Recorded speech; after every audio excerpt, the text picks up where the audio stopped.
니체가 자기의 그 마지막 저작 이 사람을 보라라는 책에서 나는 왜 이렇게 좋은 책을 쓰는가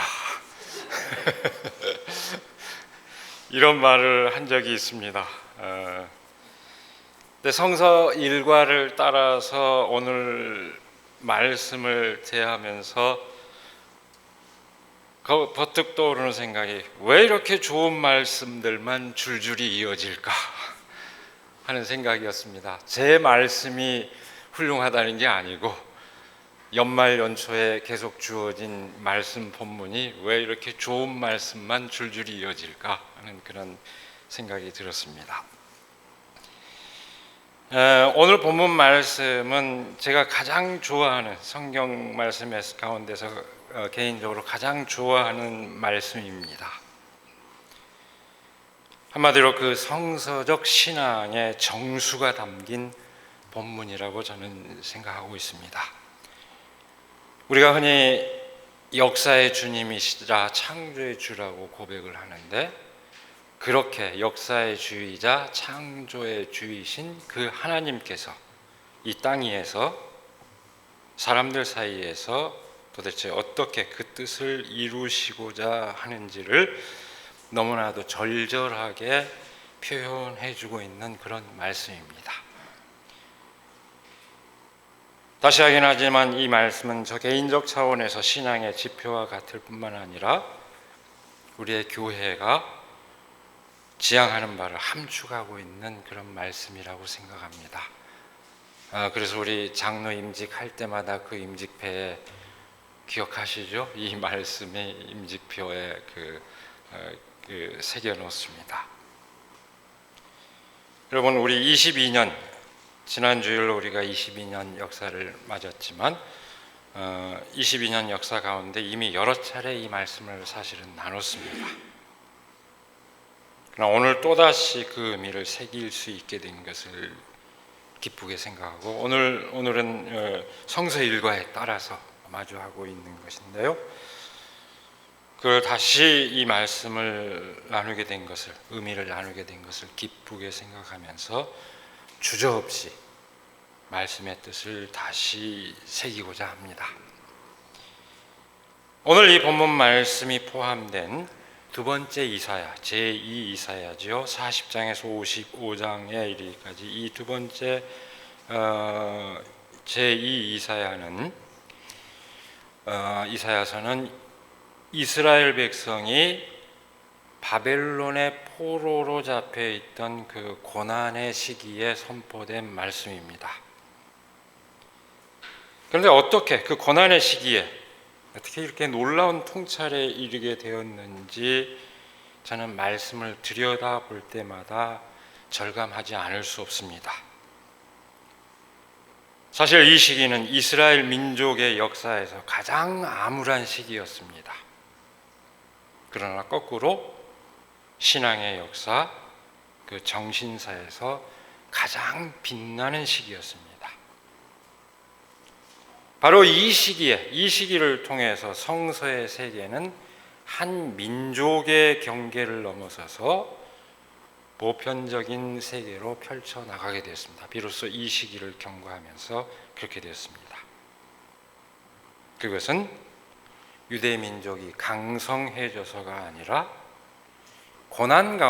오히려 고난 가운데서 그 고난의 의미를 새기고 나아가 인간의 진정한 희망에 대한 깨달음, 그런 깨달음에 이른 정신적 성취를 통해서였습니다. 바로 오늘 본문 말씀이 그 진실을 아주 잘 보여주고 있습니다.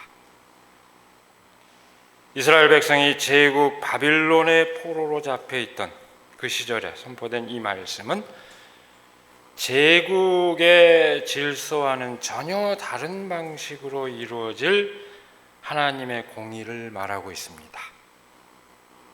거짓 희망으로 가득 찬 세계 안에 진실한 하나님의 종을 통한 새로운 역사를 선포합니다.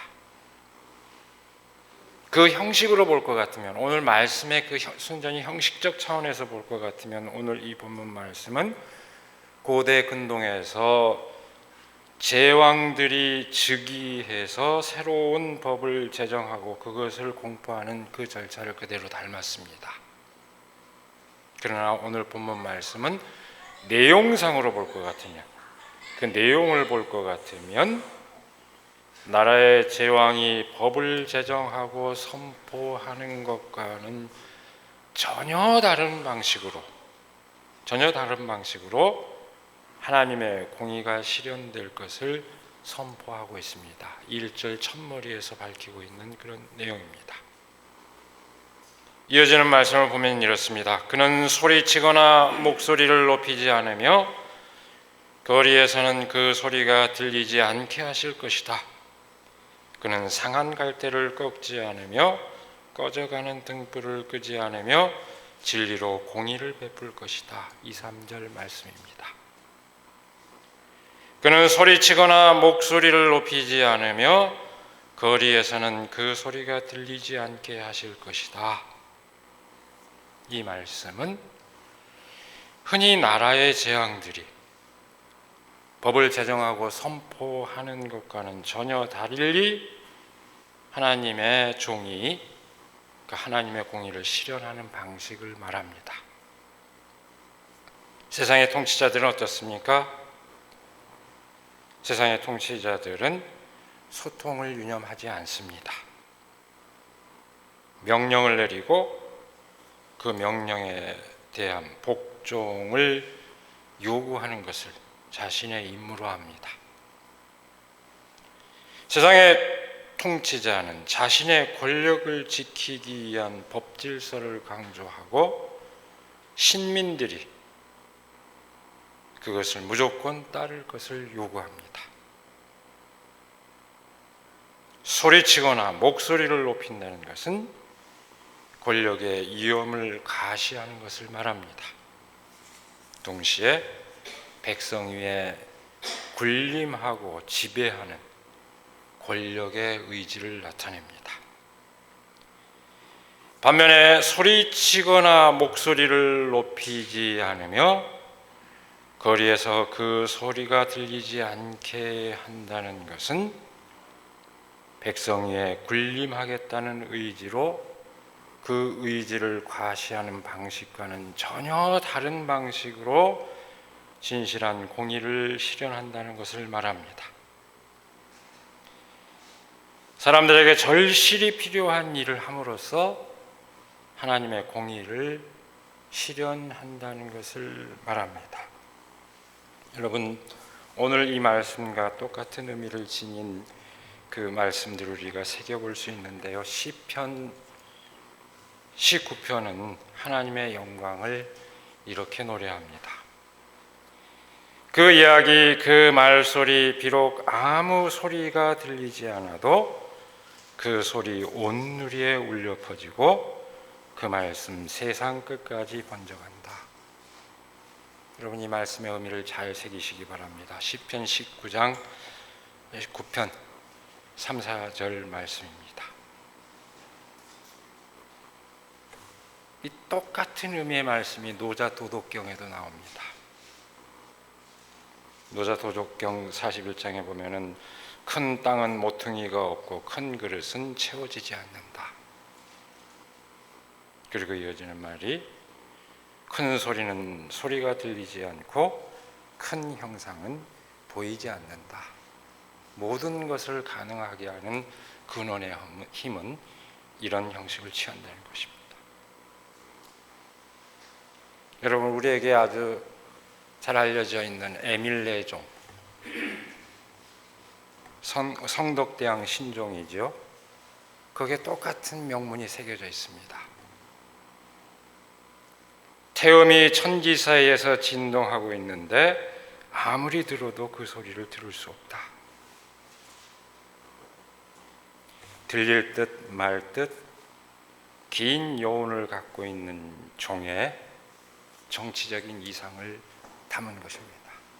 그 여운이 가장 큰 종으로 알려져 있지 않습니까?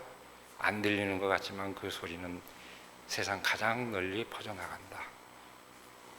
여러분, 여기에 정치적인 이상을 담은 겁니다. 전쟁을 통해서 통일이 돼서 민심을 수습하고 국제관계까지 회복한 그 시대의 이념을 이렇게 표현한 겁니다. 적어도 정치적인 이상을 가지려면 그 정도 원대한 꿈을 가져야 되는 겁니다.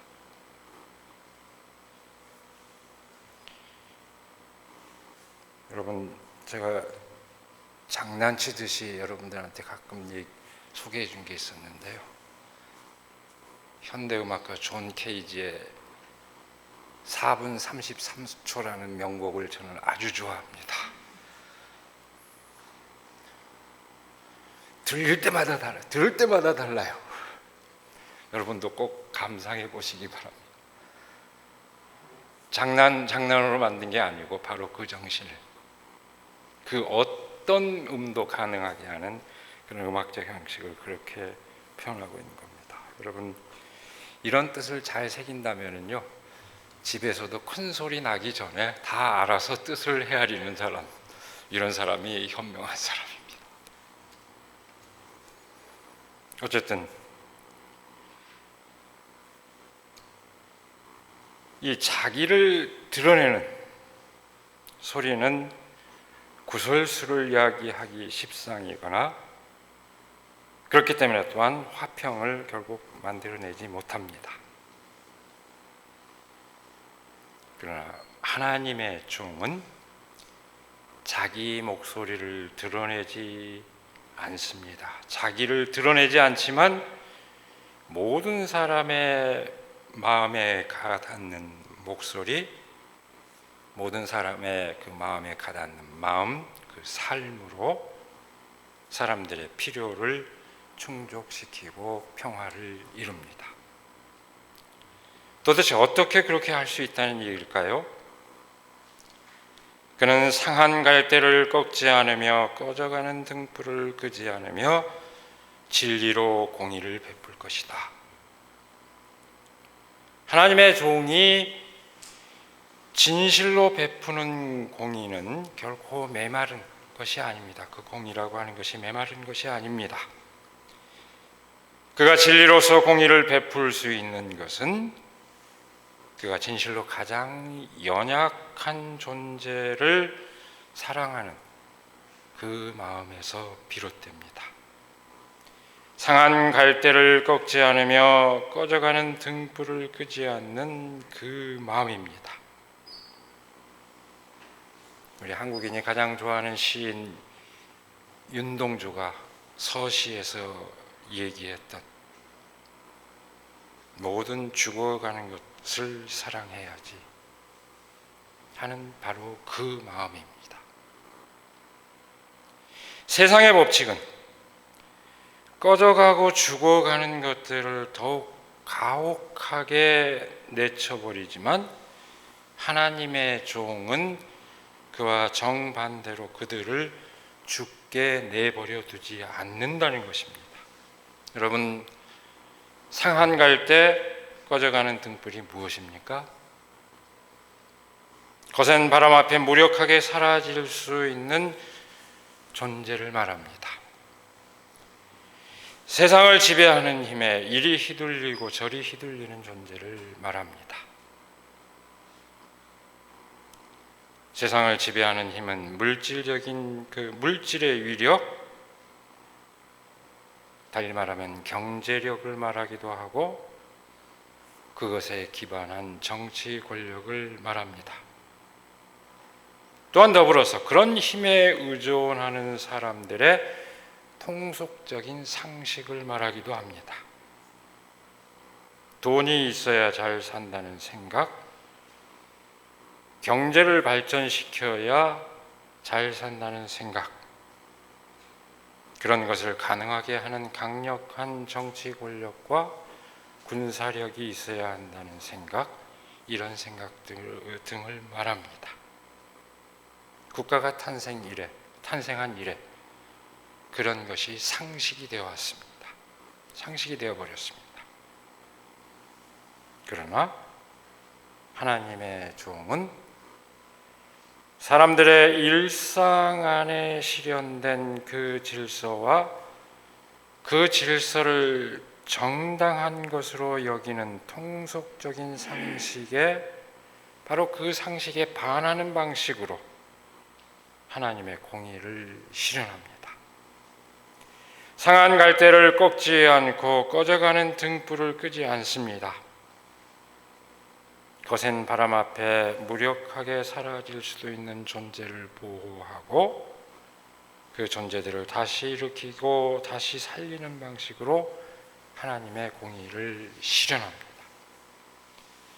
위기에 처한 모든 존재들, 궁지에 내몰린 모든 약자들과 소수자들에게 긴급히 다가와서 그들을 위기에서 구해냅니다.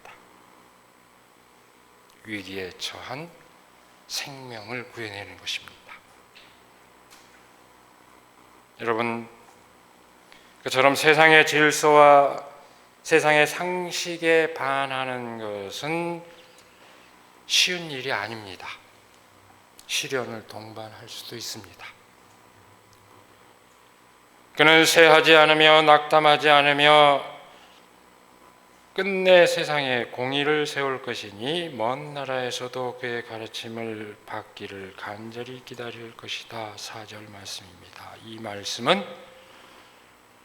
오직 진실로 하나님의 공의를 실현하고자 하는 일 자체가 위기에 처할 수도 있다는 사실을 1차적으로 암시하고 있습니다. 쇠할 수도 있고 낙담할 수도 있습니다. 세상의 힘은 결코 만만치 않기 때문입니다. 권력은 누군가를 복종시키고자 하는 그런 강력한 의지입니다. 그러나 그 권력의 의지에 꺾이지 않는 이가 곧 하나님의 종입니다. 오직 하나님의 진리로 공의를 실현하고자 하는 하나님의 종은 쇠하지도 않고 낙담하지도 않습니다. 하나님의 종은 내가 하나님의 종이다 요란하게 선언하는 것으로 자기의 몫을 감당하지 않습니다. 종이라는 것도 마구 내세우는 사람들이 있죠. 내가 주의 종인데. 그렇게 내세우지 않습니다.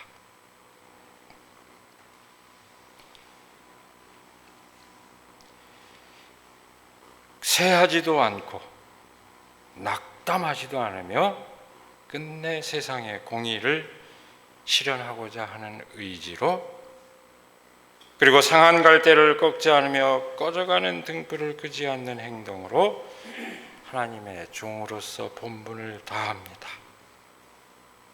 생명의 위기에 비로소 진가를 드러내는 이가 곧 하나님의 종입니다. 그 역할을 감당하는 다른 누가 하나님의 종인 것이 아닙니다. 생명의 위기에 그 진가를 발휘하는 존재, 그가 곧 하나님의 종입니다. 오늘 말씀은 그 놀라운 일은 반드시 세계 만방 가운데 알려지고 받아들여지게 될 것이다 하는 희망의 선언으로 결론을 맺고 있습니다. 그리고 여기에 또 5절에서 9절의 말씀이 이어지고 있는데요. 이 말씀은 1절에서 4절까지 이어지는 그 말씀의 형식과는 구별이 되어 있지만, 어떤 점에서 구별이 되어 있냐면은 앞에서는 하나님의 종을 언급했는데 반해서 이 5절 이하의 말씀은 하나님이 직접 백성에게 선포하는 형식으로 되어 있다는 점에서 구별이 됩니다. 그러나 이 말씀은 앞에 그 4절까지의 말씀과 별개의 것이 아니라 내용상으로 긴밀히 연결이 되어 있습니다. 다시 말하자면 하나님의 종을 통해서 하나님께서 이루시고자 하는 일을 다시 강조해서 뒷부분은 선포하고 있는 것입니다. 나 주가 의를 이루려고 너를 불렀다. 내가 너의 손을 붙들어 주고 너를 지켜 주어서 너를 백성의 언약과 이방의 빛이 되게 할 것이니 내가 눈먼 사람의 눈을 뜨게 하고 감옥에 갇힌 사람을 이끌어내고 어두운 영창에 갇힌 이를 풀어줄 것이다. 6절에서 7절 말씀입니다. 여러분, 이 말씀을 딱 보면은 대본에 떠오르는 말씀이 있죠. 예수님께서, 누가복음이 전하는 그 예수님께서 공생애를, 공적인 생애를 시작하기에 앞서서 선포한 그 말씀입니다. 그 말씀을 금방 확인할 수 있습니다. 오늘 본문 말씀의 이 후반부의 핵심입니다. 눈먼 사람의 눈을 뜨게 하고 감옥에 갇힌 사람을 이끌어내고 어두운 영창에 갇힌 이를 풀어주는 것이라는 선포입니다. 여기서 눈이 멀었다는 것과 감옥에 갇혔다는 것은 전형적인 인간의 고통을 이렇게 표상해서 얘기하고 있습니다. 눈이 멀었다는 것은 어떤 생내적인 고통이라고 할까요? 그런 생내적인 고통을 말한 것이라고 한다면, 감옥에 갇혔다는 것은 인간 사회의 자기적인 어떤 부조리에 의해서 겪게 되는 그런 고통을 말합니다. 하나님의 종은 그 고통으로부터 인간을 구해낸다는 것을 선포하고 있습니다. 여러분, 언뜻 보기에 인간 사회의 부조리에 의해서 발생하는 고통은 극복 가능한 일이지만 생내적으로 주어진 어떤 한계라고 할까요? 그것은 극복 불가능한 거 아니냐고 의문을 가질지 모릅니다. 그러나 그렇지 않습니다. 어차피 인간은 모두 다른 모습으로 태어납니다. 다른 조건에서 다른 모습으로 태어납니다. 그 가운데 어떤 사람이 불편함을 겪고 고통을 겪는 것은 사회적 질서와 환경이 특정한 사람들 위주로 짜여져 있기 때문일 뿐입니다. 단적인 예를 들자면 왼손잡이가 불편한 것은 왼손잡이라고 하는 것 그 자체가 결함이기 때문이 아니라 오른손잡이 위주로 모든 환경이 만들어져 있기 때문에 불편한 것입니다.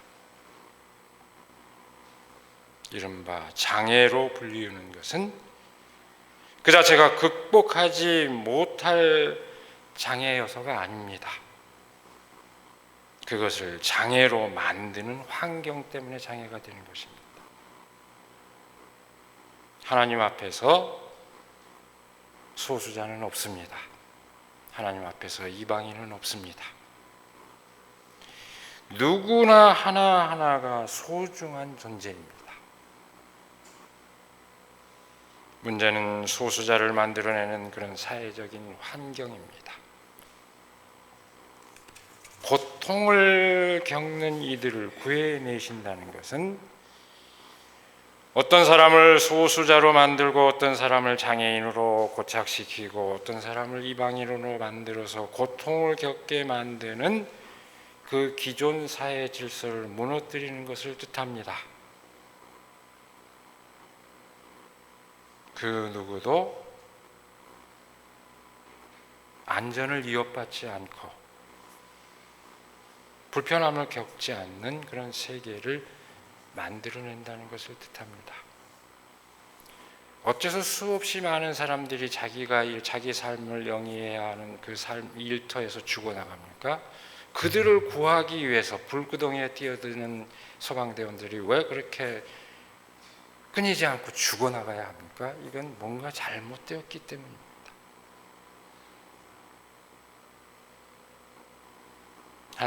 하나님의 종이 이런 고통으로부터 구해낸다는 것은 그 질서를 새롭게 구성한다는 것을 뜻합니다. 누구나 하나님 앞에서 소중한 존재로 저마다의 삶을 영위하는 그런 세계에 대한 희망을 선포하고 있는 것입니다. 오늘 본문 말씀은 그렇게 놀라운 일을 선포하고 있습니다. 구약의 말씀 가운데 한 대목이지만 그저 옛 약속이 아닙니다. 여러분, 우리가 어떻게 우리가 똑같은 몸으로, 우리가 지난주일에 그 말씀의 의미를 새겼죠. 똑같은 몸으로 세상에 오신 예수 그리스도를 통해서 하나님을 믿는 믿음에 이르게 되었을까요? 바로 오늘 본문 말씀이 선포하고 있는 그 뜻에서 따라서 그렇게 믿게 된 것입니다. 끊임없이 이사야서가 증언하고 있는 주의 종에 관한 그 말씀의 빛에 비추어서 예수님을 하나님의 아들로 받아들이게 된 것입니다. 이 말씀이 선포하는 그 뜻이 예수 그리스도에게서 이루어졌다고 믿고 우리 역시 그 진실을 따라야 한다는 것이 우리 그리스도인의 신앙의 요체입니다. 바로 그 점에서 오늘 말씀은 신구약 성서를 통틀어서 이 성경의 뜻을 딱 집약해 주고 있는 그런 말씀이라고 할 수 있습니다. 제가 처음에 얘기했죠. 제가 개인적으로 좋아할 뿐만 아니라 성경의 그 정신을 집약하고 있는 말씀이기 때문이라고 얘기했는데 바로 이런 의미에서 그렇습니다. 목소리를 높이지 않고 상한 갈대를 꺾지 않으며 꺼져가는 등불을 끄지 않으며 진리로 공의를 이루는 길, 그것은 우리 그리스도인에게 마땅히 주어진 숭고한 사명입니다. 내가 잘났다고, 내가 뭐든 잘할 수 있다고 외치지 않으면 그 존재를 인정받을 수 없는 게 정치 현실이죠. 더욱이 그렇게 자기를 내세워야만 선택을 받을 수 있는 선거를 앞두고 있는 그런 국면에 우리가 지금 있습니다. 어떤 사람은 생각 없이 끊임없이 자기 목소리를 외치다가 끊임없이 사과하고 해명해야 되는 사람도 있고, 또 어떤 사람은 변성기 청소년처럼 목소리를 높여서 내가 다 잘할 수 있다고 외치는 사람도 있고, 끊임없이 자기를 자랑하는, 해야만 인정받는 그런 선거 국면에서 우리가 볼 때 그런 현실과 오늘 본문 말씀은 너무나도 괴리가 돼 있지 않느냐, 이렇게 생각할지도 모릅니다. 그러나 만일 우리의 믿음이